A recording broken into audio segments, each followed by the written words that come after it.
Hello everyone and welcome back to another video. Today I'm going to be doing something that is highly requested, and that is going to be embroidering Appa.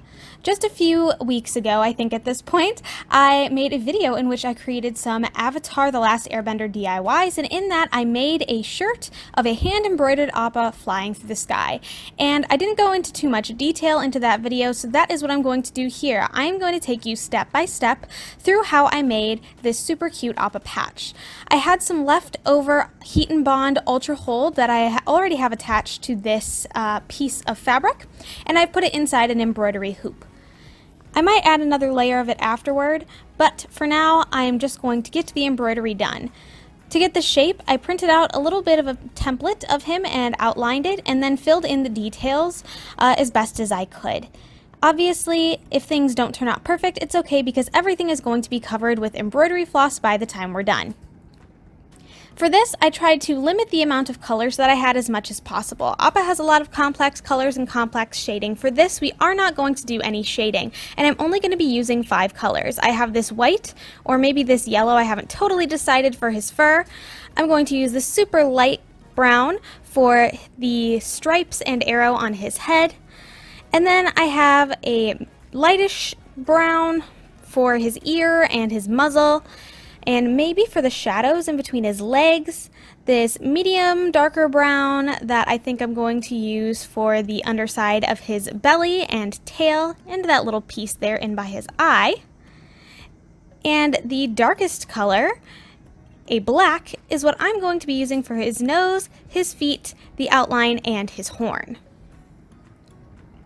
So here you can see that I have an embroidery needle, and it has a bigger head than a normal needle, which makes it super easy to slip in the 6 strands that you can see on a normal piece of embroidery floss. You can see this piece that I have here only has 3. This is because I like to separate my floss out into 2 separate sections. This way I can prolong my floss usage, as well as on these tinier designs. It's way easier to work with smaller amounts of floss so that the actual design doesn't get a little too bulky. I actually ended up, after testing this out a little bit, this Appa is a lot smaller than my original. My original was about 4.5 inches long. This one's only about 2, maybe 2.5, and I ended up going down to only 2 strands instead of 3 for most of the design, just because I think it fit the size a little bit better and didn't make it so bulky.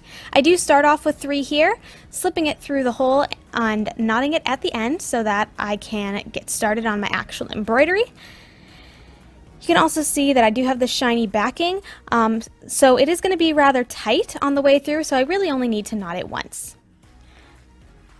Appa is made up only of 2 major stitches. That is going to be the back stitch and the satin stitch. So for his outline, which is the first thing we're going to do, I'm going to be doing a back stitch. Now most people, when they think of sewing, they like to go over, under. The only issue is if I were to come back up where I would put my next stitch and continue going, there would be gaps. So instead, I'm going to go up where I would normally go if I were sewing a regular running stitch. As you can see here. Pull all the way through, and instead of continuing forward, I'm going to go back through that second hole that I made on that first stitch. I like to make my stitch lengths about the size of a grain of rice. That seems to be the easiest for me.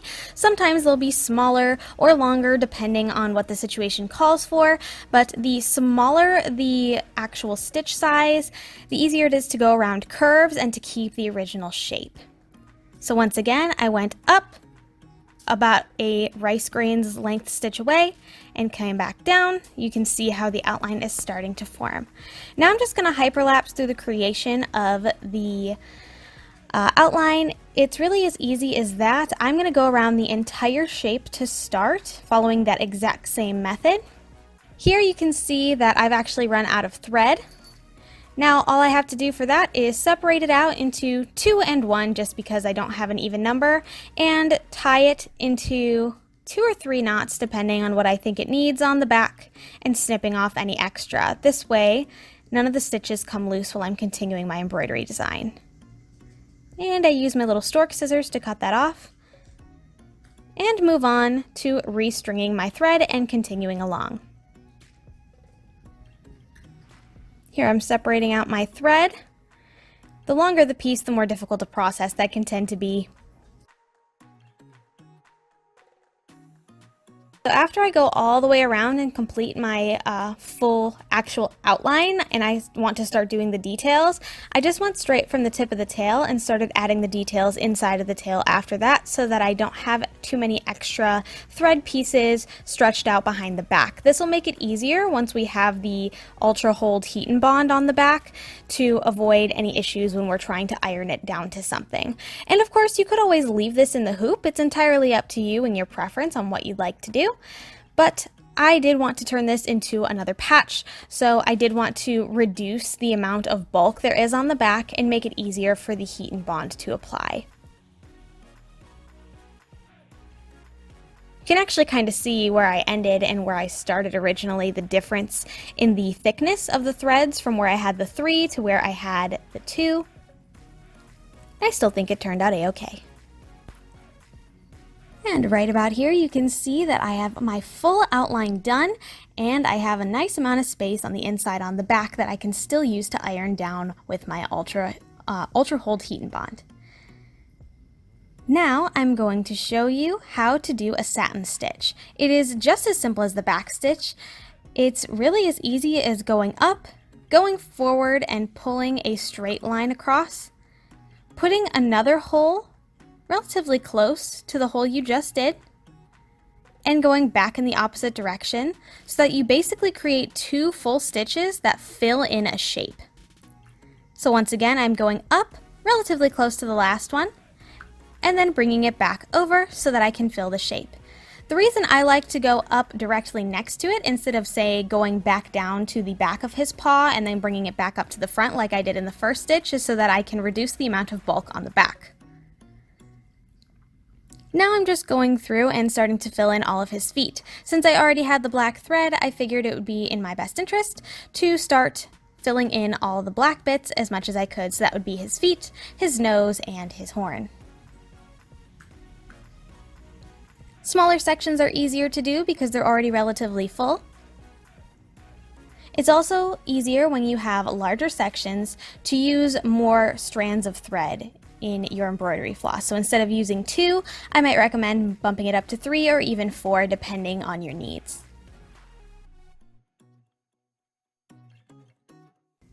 Alright, now that all the black is done, it's time to move on to the color. I think he's looking pretty good so far. The only other tip I have for the satin stitch, and especially for Appa here, is because he is an animal and what we are stitching on is his fur, is to make sure your satin stitches all go in the same direction. You're going to see as I keep going here that most of my stitches go up and down to imitate his fur going up and down on his sides, on his head, and wherever else. So keeping all your stitches going in the same direction will make it look pretty on top of the fact of making it look actually a little bit more like fur.